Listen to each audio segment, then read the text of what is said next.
welcome. This is the webinar for the Australian Network on Disability for our members. Absolutely. Thank you for joining us. No worries, just wanted to check we were in the right call. Thanks. I know, it's always nice to check, absolutely. We might kick off at 12:30 on the dot on this wonderful Friday afternoon. Welcome to AND's quarterly webinar in WCAG 2.1. My name is Emily Sparling and I'm the Member Experience Team Leader here at the Australian Network on Disability, and it's my absolute pleasure to be opening today's webinar.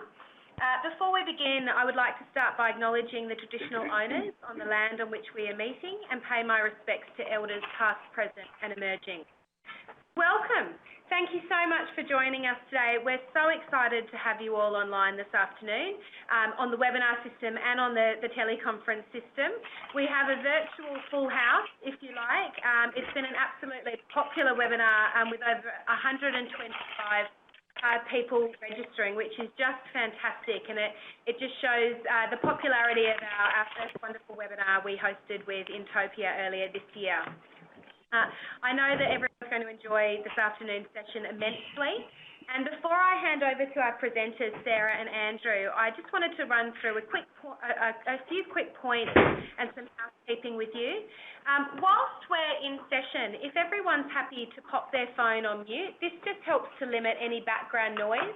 Of course, if you have a question and would like our presenters, please do feel free to come off mute. But just in the meantime, if you're okay, just to pop that phone on mute just so we limit that background noise. As a reminder, for access to the webinar slides, you will need to follow the links that you would have received in an email from Redback Conferencing. And Amber's very kindly popped the number in the webinar chat function as well for you as a backup. We do have a chat function available on the webinar today, so please feel free to chat to us, to Sarah and Andrew, your presenters, and to each other as we go. We will certainly, any questions that are asked on that chat function, we will be taking note of, so if they're not addressed at the time, we will loop back round and ask those questions at the end of the session. So we certainly do welcome everyone asking those questions. For information for future, the webinar is being recorded and will be available on the members section of the website following today's session. So once we have that up on the members section of the website, we'll let everyone know, and that will be available for you to review further down the track if you would like to review it. And also, importantly, at the end of the webinar today, you will be redirected to a very short survey. We love to hear your feedback, and we love to hear what you loved about the session and what we can do in our future webinars as well. So please do stay on the line at the end of the session just to complete that short 2-minute survey. It would be much appreciated. But without further delay, today's not about me, it's about our wonderful presenters from Intopia, Sarah and Andrew, and it's my absolute pleasure to introduce them today. Andrew is a principal consultant with Intopia and has been working in the field of digital accessibility for over 20 years. During this time, he established the digital access team at Vision Australia. He's worked on ageing and disability at the W3C in Europe, and as the Senior Accessibility and Inclusion Expert at the Digital Transformation Agency and AGIMO. Sarah is the Director and Co-founder of Intopia and says she can't compete with Andrew's years of experience. That's Sarah's words, but she says 9 years isn't bad though, right? Sarah worked with Media Access Australia and PwC before starting Intopia over 3 years ago. Sarah is also founder of A11Y Bites and A11Y Camp, which have grown to be Australia's largest events on digital accessibility and inclusion. So we're in very good hands today with Sarah and Andrew. So thank you so much for being with us today, Sarah and Andrew. Over to you. The conference is now in presentation mode. All participants are now muted. We're right. Okay, thank you very much for having us along today. Andrew here. We're pleased to be able to talk to you about WCAG 2.1 because there's some really good updates in WCAG 2.1 which followed on from WCAG 2, and we're going to share with you today some of the more complex, harder to understand criteria that have been released, and why they really matter and who has responsibility for them. If you did want to find us on Twitter, you can find Andrew on Twitter handle AMJA and myself at Sarah with an H, TP.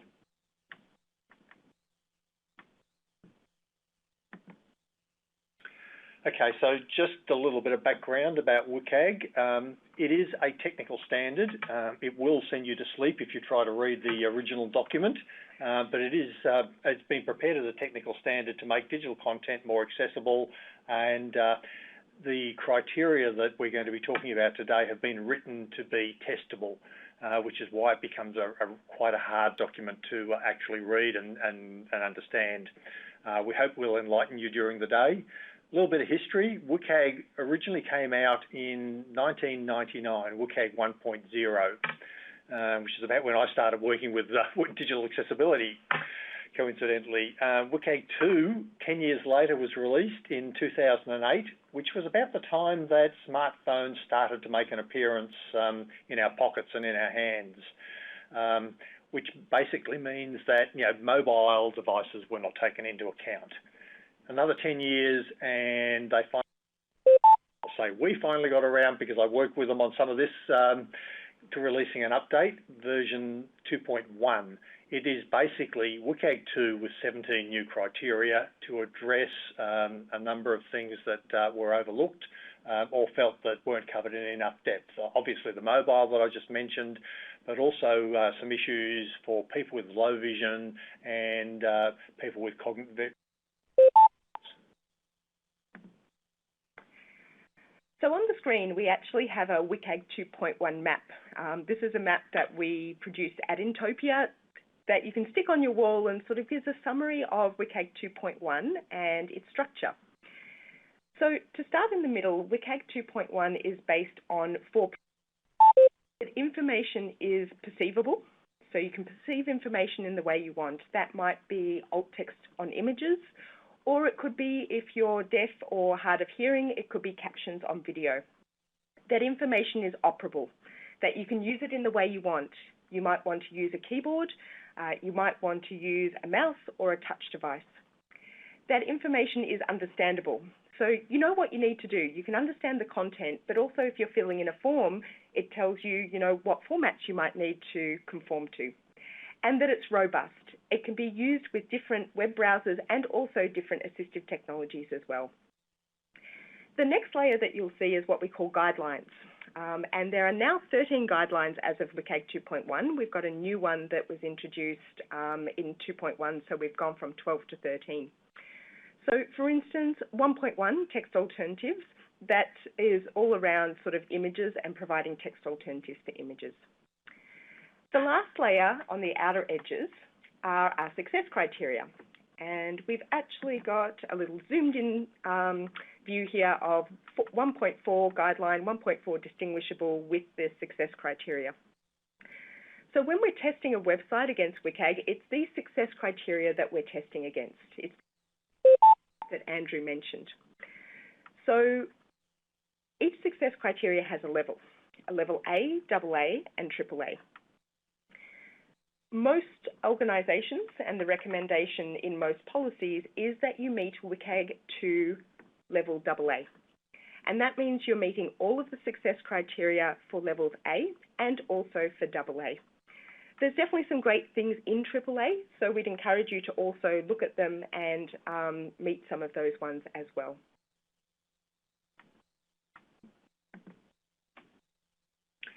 So WCAG, being a technical recommendation, basically looks at what we need to do technically to make sure that people can use the web with a variety of assistive technologies, devices, adaptive strategies, and so on.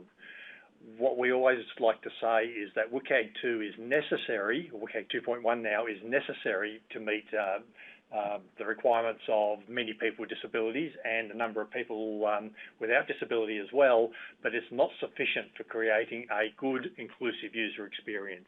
We need to go beyond just meeting those technical requirements that we're going to talk about today and make sure the site is actually usable by a wide range of people. For instance, some of the criteria have 3 or 4 different ways of meeting the technical requirement for the success criteria and can be testable and said, yes, that is perfectly technically correct.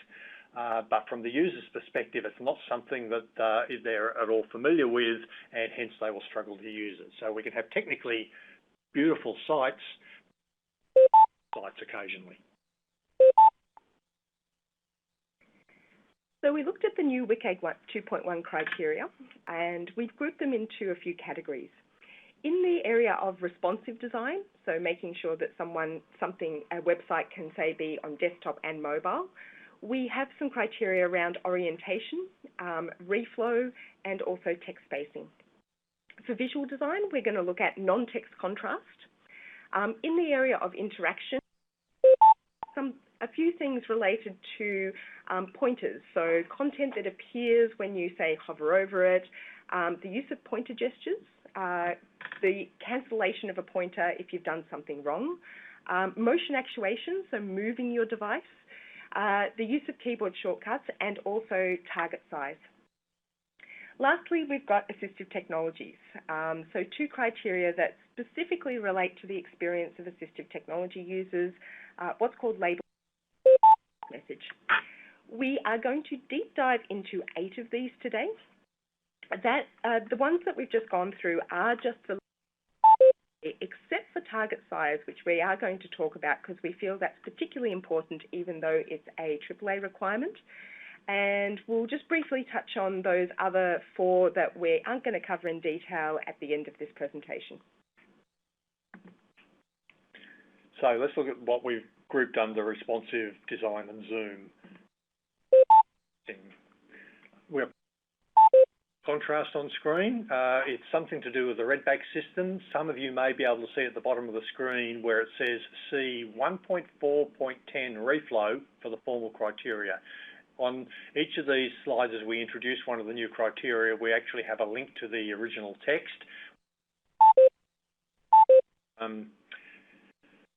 Simplified, easy English interpretation of the criteria to take the jargon out of it and make it more understandable. But we do have the links there, and when the slides are distributed afterwards, you should be able to actually follow the descriptions. So this one about reflow is that content can be zoomed in by 400% and the user is presented with 1 scroll bar only. This came into effect because of the low vision users who were originally just recently. Now with the latest browsers, they're zooming in, and some experiments were done to show sort of amount, and they had to scroll left and right as well as up and down. The effort was hundreds of % more than somebody who could who could just track with their eyes across a line of text. Just take a note in the chat of the beeps coming through. I'm just going to check if we can. Okay, no, sorry. I thought we might be able to turn on a setting, so I was just going to digress. No, unfortunately, we'll have to continue on. So we actually do have a few videos, although we understand that there's probably a 50-50 chance of these working, so let's see how we go. I'm going to go to the video player tab here in front of me and actually hit start video. Hopefully it will come through. And there might be a little delay. So this is the Digital Transformation Agency site. We're actually zooming into that 400%, and you can see it's going from what's essentially desktop mode to mobile mode on a standard. So you can see we only have 1 scroll bar. We've only got the vertical scroll bar, so I'm only having to scroll up and down, which actually reduces the cognitive load for people who are low vision and who are zooming in. Now, by comparison, if I go to my next video, and just hitting play on that one. So this is the ABC site. It's actually got both a desktop and mobile screen, but they're separate. So I've zoomed into 400% on desktop, and I'm just scrolling across here to the right. So I've got to scroll far to the right to see all the content. And then I do need to scroll up and down as well. So this is where, it really adds to that load, that understanding, and also that ability to find information on the screen. So this is where that increasing to 400% and, being responsive is great for low vision users.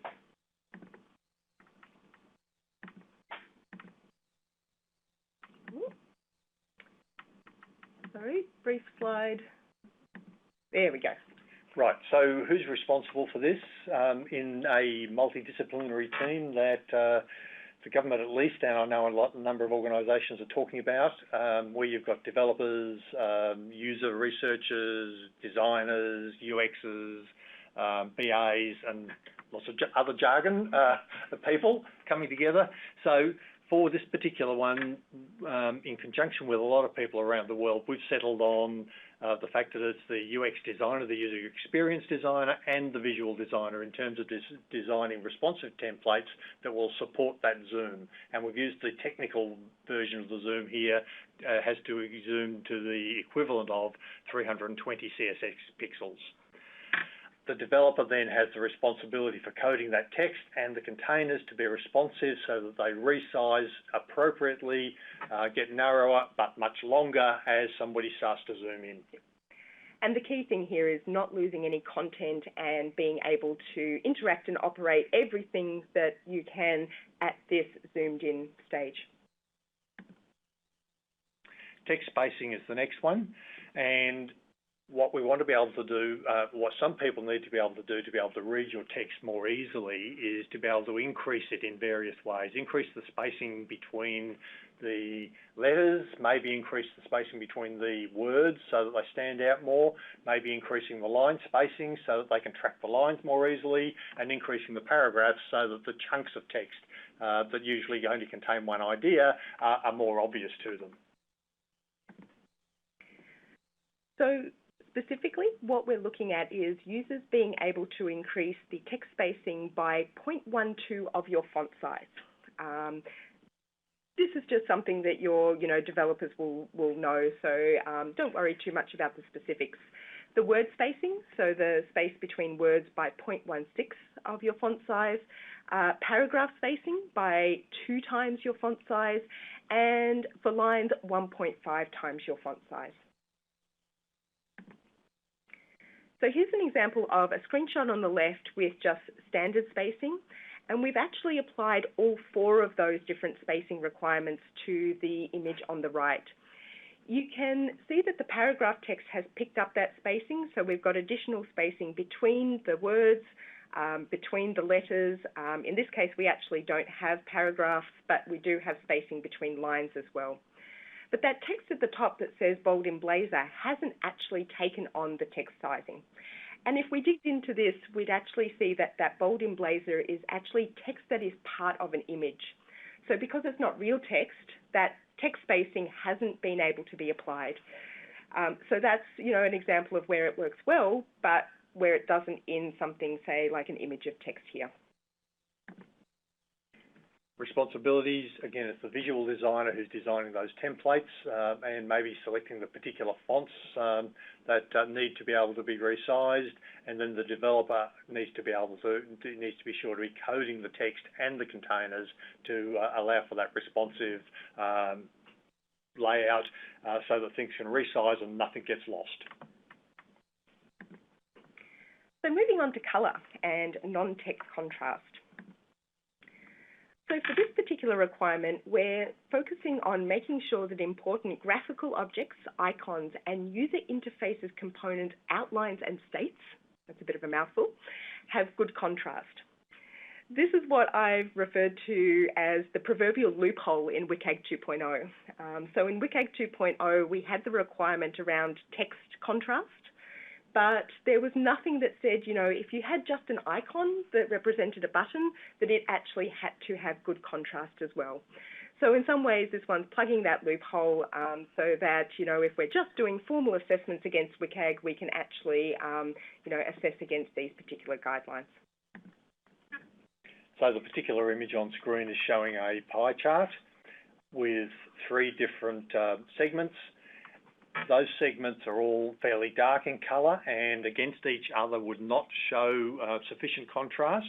So what the designer here has done is actually separated the 3 areas with a little bit of white space so that we actually have contrast of 14.3 to 1 for one of the segments against the background white space and the dividing white space, 9.6 to 1 and 5.1 to 1, so that without having to worry about the contrast of the adjacent segments, we've been able to think a little bit outside the square and say, yep, these are the colours we want, maybe they're the corporate colours, and separate them with white space and problem solved.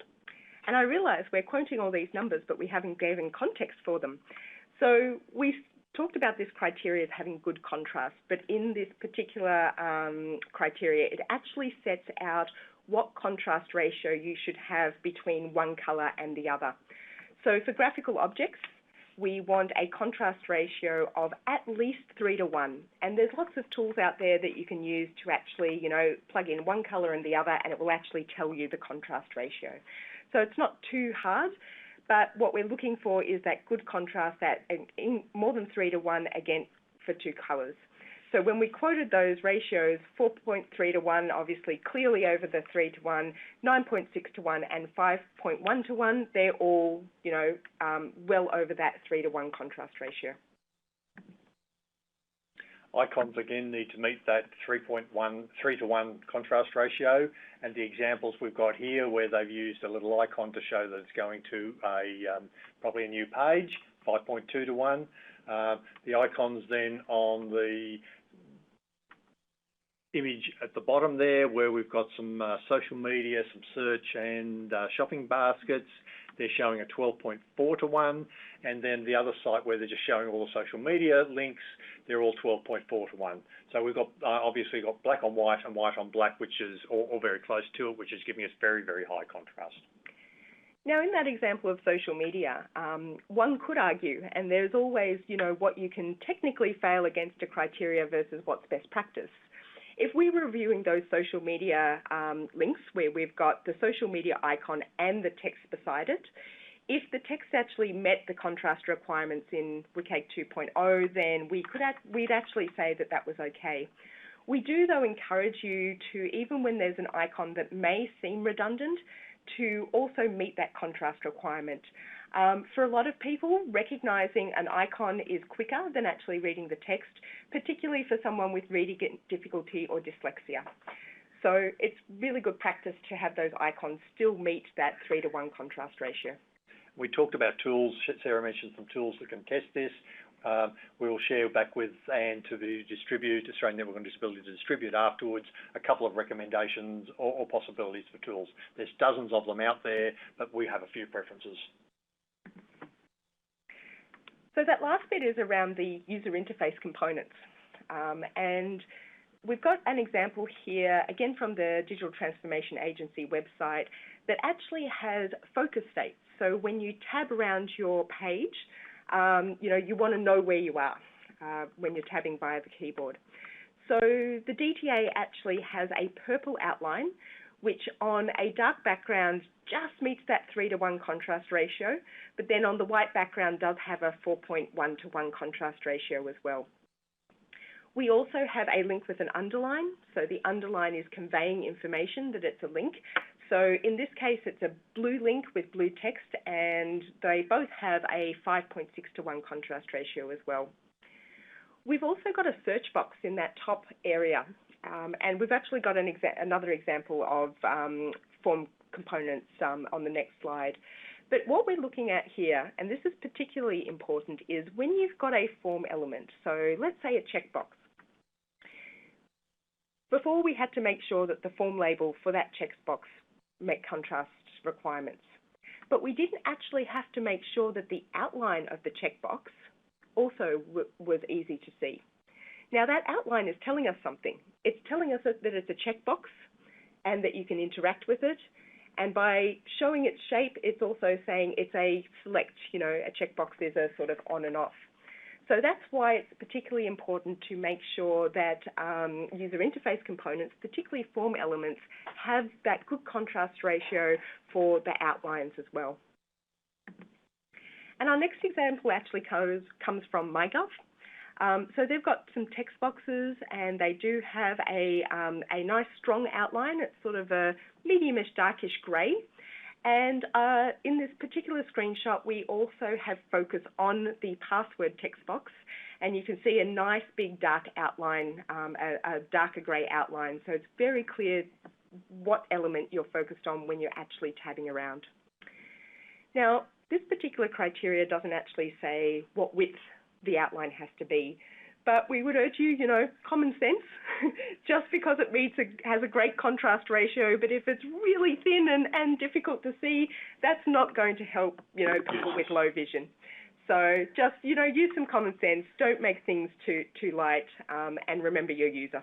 This is where we said that the criteria are necessary but not sufficient. You need to actually make sure that what you're doing is actually usable, and hence, a couple of pixels, 3 pixels is a nice outline width to be aiming for.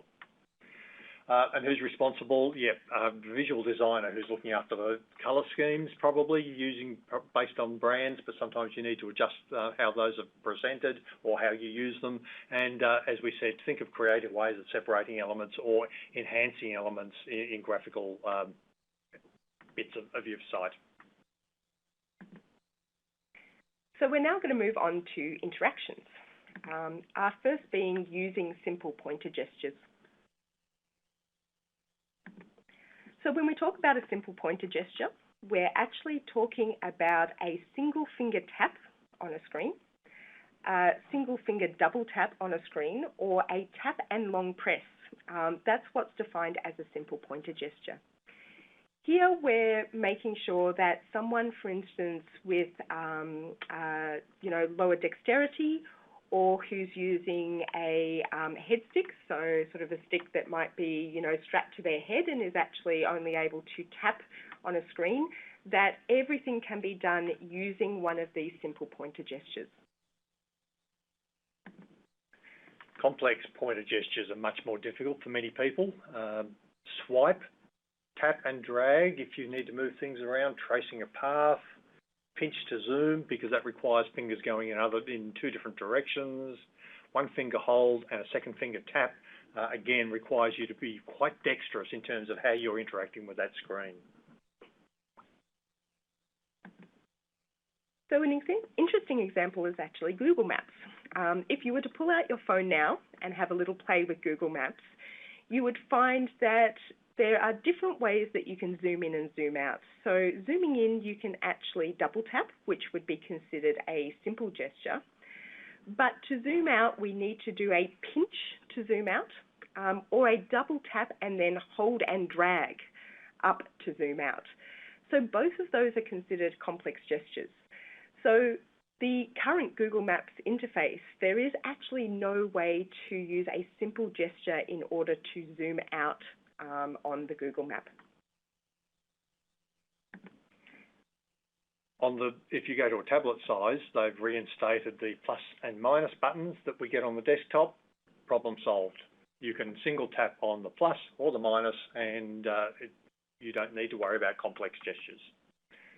Another example that I'd say to keep in mind is the good old carousel. I'd probably actually recommend not using carousels. They're not great for usability. They're certainly not great for accessibility.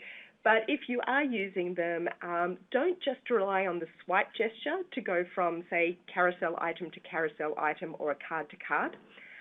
Make sure that there are buttons. So we've had a question come through, what is a carousel? So usually a carousel is something that's on a website where it might show a single piece of information, but you actually need to use either a gesture or maybe press a button to show the next new piece of information. So it's sort of almost like going through a slide deck. A manual slide deck, yep, rather than the automated ones. Who's responsible? The UX designer has to ensure that, or specify that only simple gestures are going to be used on the particular service or application that is being developed.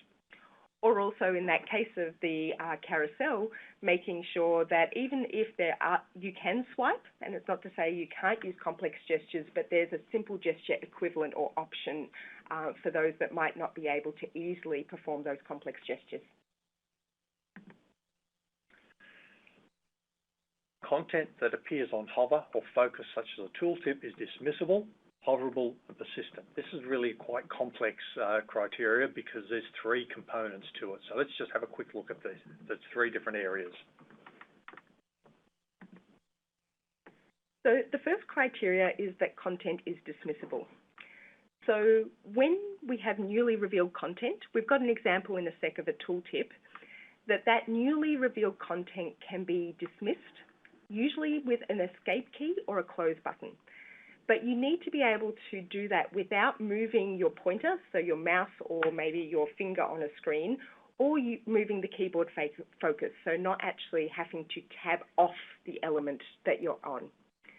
There are a few exceptions, input errors, and if that new content doesn't obscure or isn't over other content on the screen that someone needs to be able to see or interact with. So the example here is a quick mock-up of a credit card input form. So we've got a name on card text field, a card number text field, and a CVV text field, so the little number you usually find on the back if you're using a Visa and a MasterCard. And very often there's usually a button next to that CVV field, like what we've got, which is what's the CVV? And when we hover on it, or if we were to tab to it and the button has focus, then a little tooltip pops up that says a 3-digit number on the back of your credit or debit card. So one of the ways we could meet this dismissible criteria is that when that tooltip is open, someone can press escape and the tooltip will actually close. And that's important because one of the form fields is actually now hidden by that tooltip. Hoverable, the pointer can be moved to the new content without the content disappearing. So what we often see is as soon as you were to move your mouse or finger away from where the tooltip button is, it disappears and you don't get a chance to read it. What we need to ensure, if we move forward again, is that as we move the mouse around in that area, we can still read it. So some people actually use their mouse to track the words that they're trying to read, and so it's really important for people like that. So it doesn't automatically dismiss as soon as they move the focus away from the button. Another sort of important reason for this is people with low vision using screen magnifiers. So if you happen to have a big tooltip, we probably wouldn't recommend that. If you're using a screen magnifier, you may actually need to adjust the window to bring that full tooltip into view. And if as soon as you move off that button, to adjust the screen, well, the tooltip's gone. So you adjust it, you move back to the button, you check is it in view again, and repeat if not.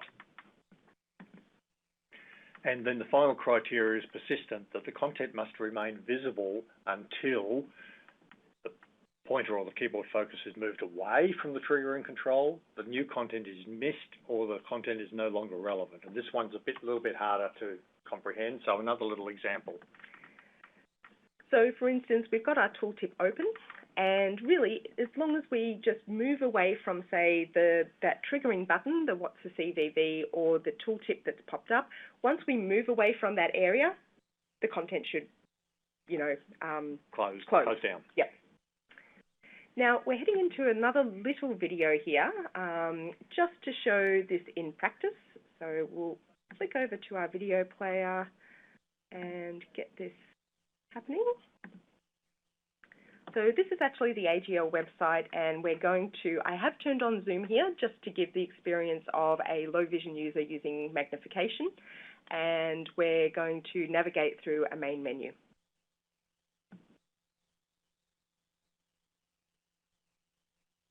So I've got my cursor, I've gone over the main menu item, I actually can't escape. I'm now moving my cursor over the content that has been displayed, so extra menu items. That's nice, it's not disappearing until now where I've moved off that content and it has disappeared. So we've actually met 2 of the 3 criteria here. We haven't met the dismissible, thank you. Too many criteria. We haven't met the dismissible because the only way I could close this was actually to move my cursor off the content. So we haven't done the sort of escape didn't work, there wasn't a close button, that kind of thing. But we have met both the hoverable requirements, so when I moved into those extra level 2 menu items, that content stayed there, and we have met that persistent because once I moved off that area, the information disappeared. Apologies again for the contrast on the slide. Oh, my video seems to be playing in this instance. I'll might need to wait for it to go. Just bear with us a tick. Okay, now we should be able to. Okay, right. so one of the videos got embedded, the others we're having to switch tabs. So for this one, again, we feel that it's the responsibility of the user experience designer. They need to design content, but also let the developer know what those interactions are, escape closes, that when they move the cursor over that new content, it should stay on the screen. So that should be defined at UX, and then the dev picks that up and actually develops it according to those specifications. Okay, this is one of the AAA criteria that we strongly recommend. Can't emphasise that too much, that the target size is something useful, and it's now been defined as 44 by 44 pixels, unless the target size is default or the links are within a sentence. Of course, having links within a sentence, you would end up with weird line spacing if you made them 44 by 44 CS pixels. One line in a paragraph would look just very strange. But this is really important for anybody who might be trying to touch the screen, or anybody who's using a mouse and has any dexterity issues trying to get that little, because they've got tremors, because they've got arthritis, and trying to get the mouse pointer right over a small target. So just 2 simple examples here. We have a button where we've sort of got a profile icon. The button itself is 44 by 44 CSX pixels. The icon is fairly large. But if we didn't want that icon to be so large, we could actually have a smaller icon, but then just add some padding to it. So in this case, the icon's 30 pixels, but we've added that extra 14 pixels around it so that we still have that 44 by 44 touch target area. So it doesn't mean everything needs to look big, but we definitely need it to be big in terms of, someone actually tapping on it. What's not included in this particular criteria, but we would recommend, is if you've got 2 sort of touch targets, 2 buttons close or, beside each other, to leave a small space in between them that is not active. Again, that helps anyone who might be accidentally, pressing one button over another. If you've got that little space there, it just helps prevent errors. Curiously, this is approximately the recommendations of both Google and Apple, so it's now embedded in the content accessibility guidelines as well. Again, visual designer, because they're designing the layout of the screen, they're designing how much space is around each thing, so it's really their responsibility to make sure that the touch targets will include the image or icon that you're including, plus an appropriate amount of padding to make sure that those touch areas meet the criteria. So moving on to our last 2 criteria related to assistive technology. The first one, label in name. The accessible label in the code includes the visible label on the screen. So let's start with a very simple example. We've actually gone back to our social media icon example that we saw in contrast, where we have the social media icon and the name next to it. So in this case, we're focusing on the Facebook icon and the Facebook text label next to it. When we talk about visible label, it's the thing you see on the screen. So in this case, Facebook. But you might, for instance, want to enhance that label to make it clearer. So we might actually include a label in code that says, follow us on Facebook. Just to distinguish, that actually if you click on this, they're actually saying that you're going to follow this organisation on Facebook, as opposed maybe sharing an article on Facebook. Now, from a screen reader user's perspective, so technology that reads out information on the screen for people that are blind, when they go to this link, they will hear that it's a link and they will actually hear that accessible label, follow us on Facebook. But the other user group here that we're looking at is actually Dragon naturally speaking users or other voice recognition technologies. So usually a Dragon user will actually look at something like this and they might say click, which is sort of your action, Facebook, which is the visible label that they can see, and then the type, so link. So click Facebook link. So they're using the visible label.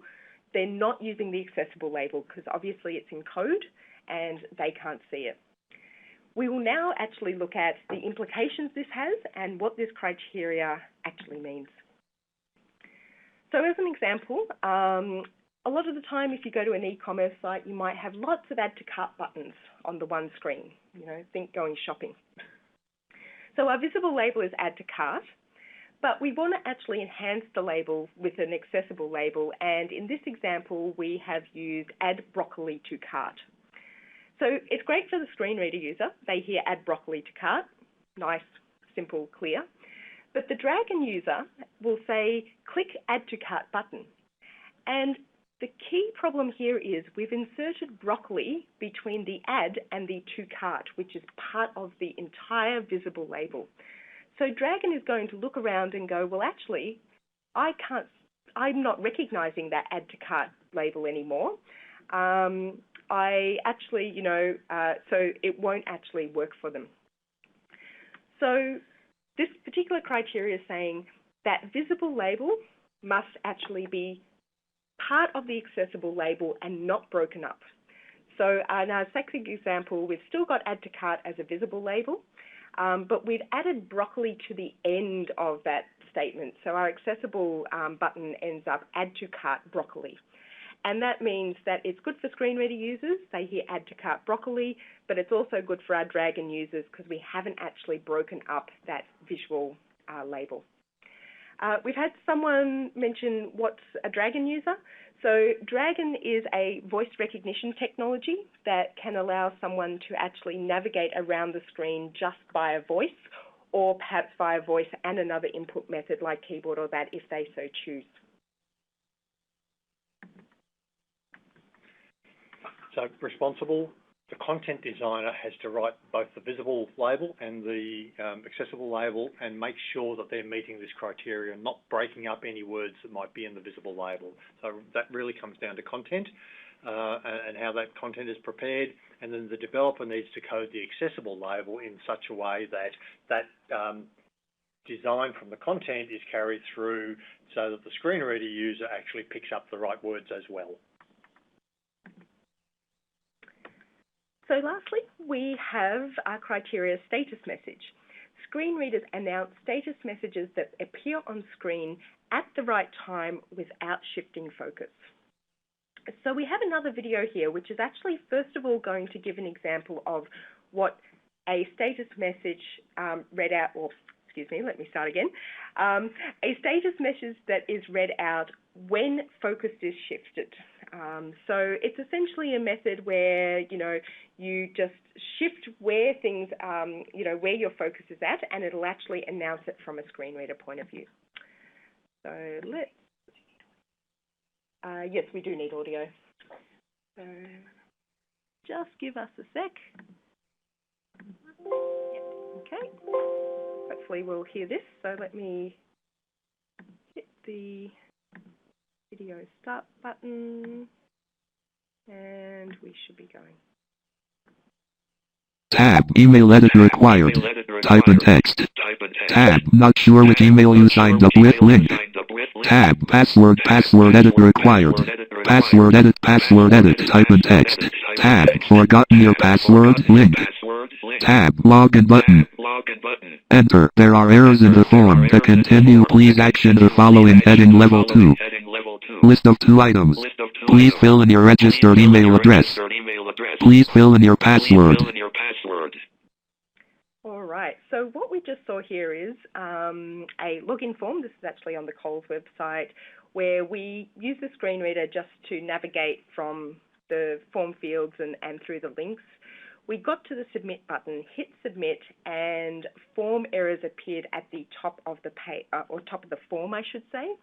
And because in the background in the code we've actually moved focus to those error messages, you heard that message that says, you know, there are errors in this form, and then it announced, you know, that there's an email address that was incorrect and also a password that was incorrect. So that's an example of a status message that is read out on focus. So that was actually covered in WCAG 2.0. That just gives context for now what we're talking about in 2.1. Someone asked what screen reader that was. From memory, I think that was JAWS.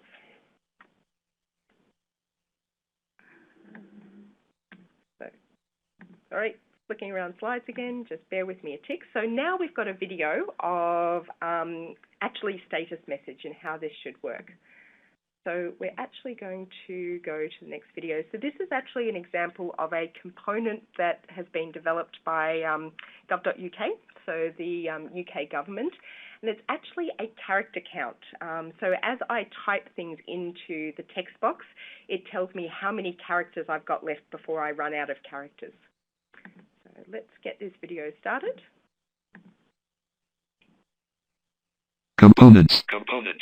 Blank. Heading level 1 character count.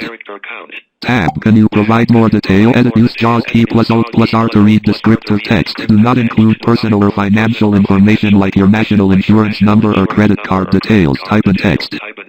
HELLO space A11Y. You have 190 characters remaining.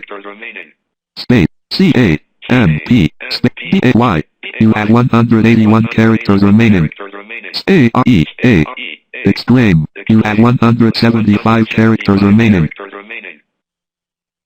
So what you can see happened here is, if you're able to see that screen, the countdown was continually going down with each character we were typing, but we weren't being interrupted. JAWS reading back to us what we were typing wasn't being interrupted until we paused. And when we paused, then it told us how many characters we had remaining. So it was quite well behaved in terms of allowing us to do our work, but telling us what we were up to when we took a small break in our typing.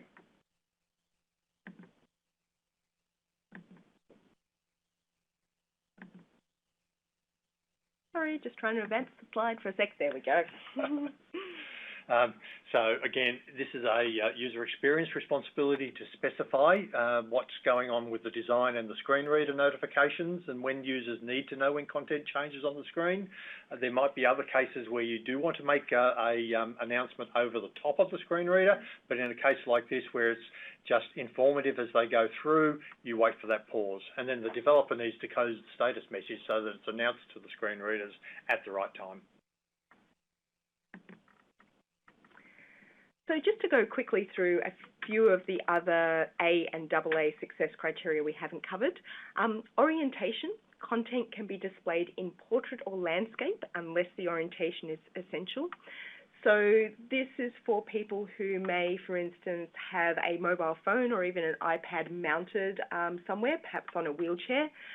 They want to, depending on whether it is mounted in portrait or landscape, you want to make sure that your website or even your app actually can accommodate both that portrait and landscape mode. And you've all probably experienced this on your mobile phones, where a lot of apps will only work in portrait mode.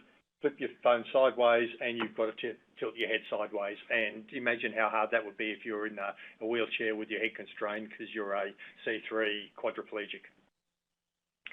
So pointer cancellation, make it easy for users to avoid an accidental or incorrect mouse press, key press or screen touch. This one, if you're using sort of standard interactions where, let's take a mouse example, you click down, but the action isn't done until you release, that is a great example of where someone can, if they click down and then suddenly go, oops, I'm actually on the wrong thing, they can actually move their cursor away and release.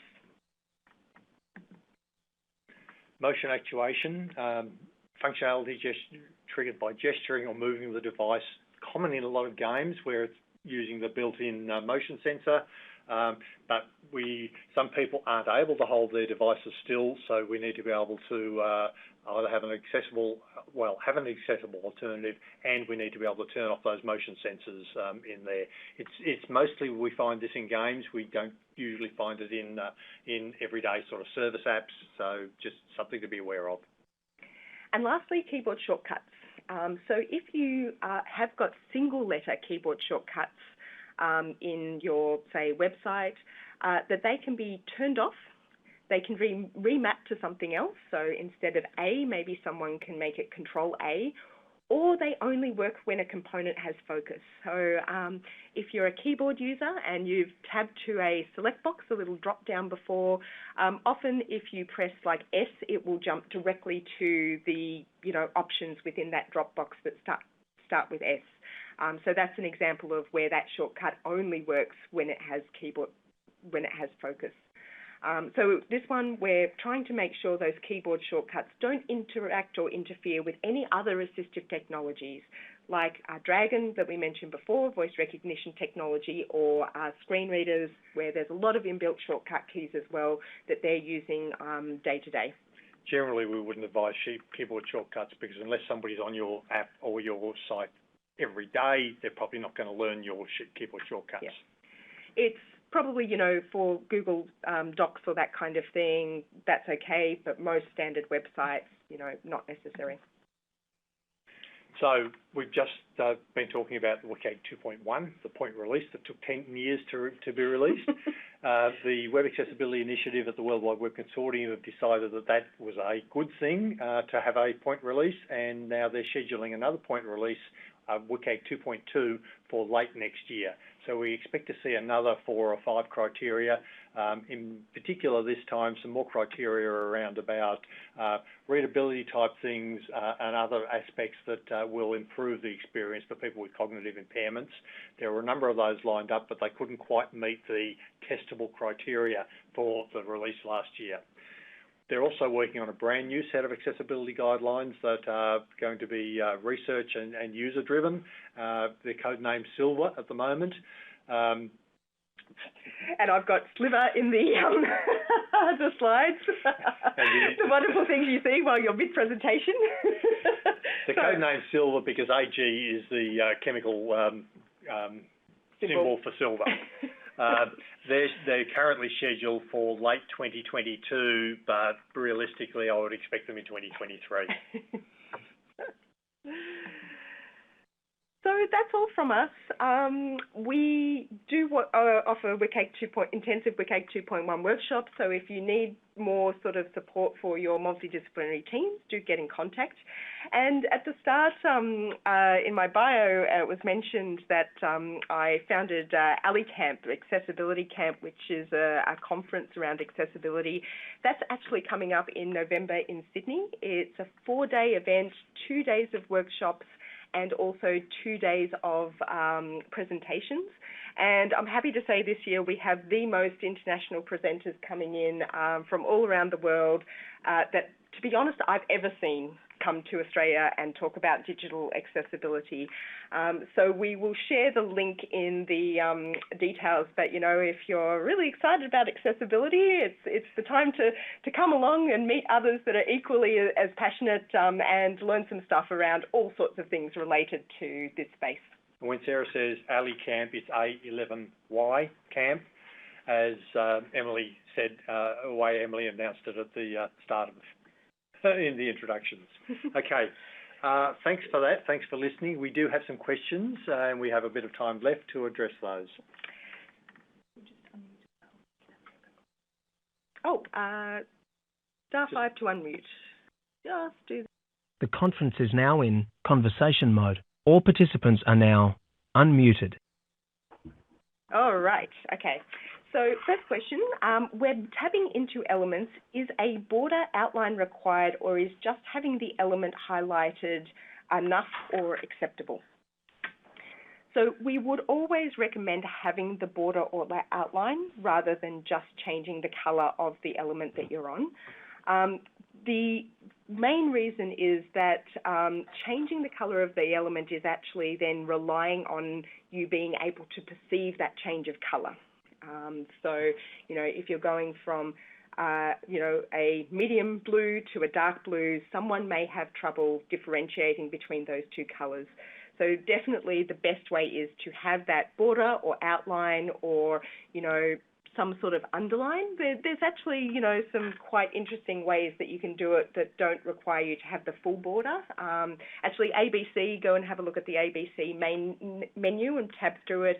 It actually has an underline underneath it that, but it's a very clear underline, and it shows, it's a very distinct change in colour. Yeah.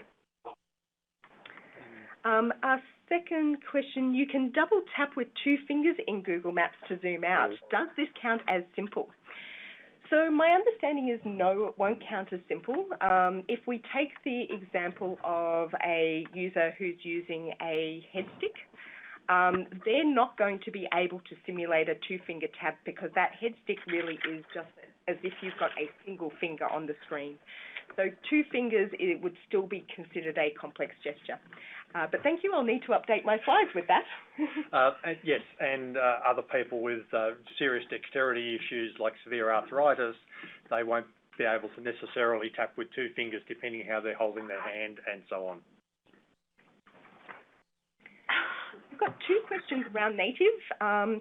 Any specific recommendations for native Android or iOS apps, and does 2.1 cover native app builds? So, although 2.1 is called web content and written for web content, we've always maintained that everything that is recommended within WCAG should apply to mobile apps because, the underlying sort of fundamentals of why those criteria are there applies no matter what the, what the platform is. How you do it might be slightly different.